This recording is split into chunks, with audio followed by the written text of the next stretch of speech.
Hello നമസ്കാരം. ഇന്ന് നമുക്ക് വളരെ എളുപ്പത്തിൽ ഉണ്ടാക്കാൻ പറ്റുന്ന ഒരു വടയുടെ റെസിപ്പി നോക്കിയാലോ.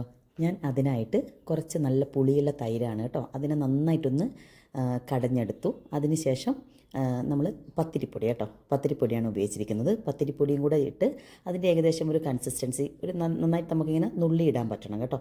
ആ ഒരു കൺസിസ്റ്റൻസിയാണ്. പിന്നെ അതിനൊക്കെ ആവശ്യമായിട്ടുള്ള പച്ചമുളക്, ഇഞ്ചി, ജീരകം, പിന്നെ ഞാൻ ആഡ് ചെയ്തത് കുറച്ച് കുരുമുളകും നമുക്ക് ഇതിനാവശ്യമായിട്ടുള്ള ഉപ്പും എല്ലാം ചേർത്ത് നന്നായിട്ടൊന്ന് മിക്സ് ചെയ്തെടുത്ത് ഇതുപോലെ ഇങ്ങനെ നുള്ളി നുള്ളി ഇട്ട് കഴിഞ്ഞാൽ നമുക്ക് നല്ല കുട്ടി കുട്ടി വടകൾ കിട്ടും കേട്ടോ.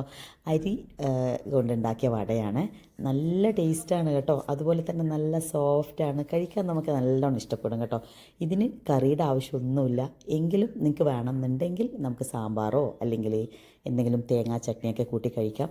അല്ലെങ്കിലും ചായക്ക് ഇങ്ങനെ കഴിച്ചുകൊണ്ടേയിരിക്കും. നല്ല ടേസ്റ്റാണ് കേട്ടോ. അപ്പോൾ ഒന്ന് ഉണ്ടാക്കി നോക്കുക, എന്നിട്ട് അഭിപ്രായം പറയണം കേട്ടോ. See you in the next video. Thank U.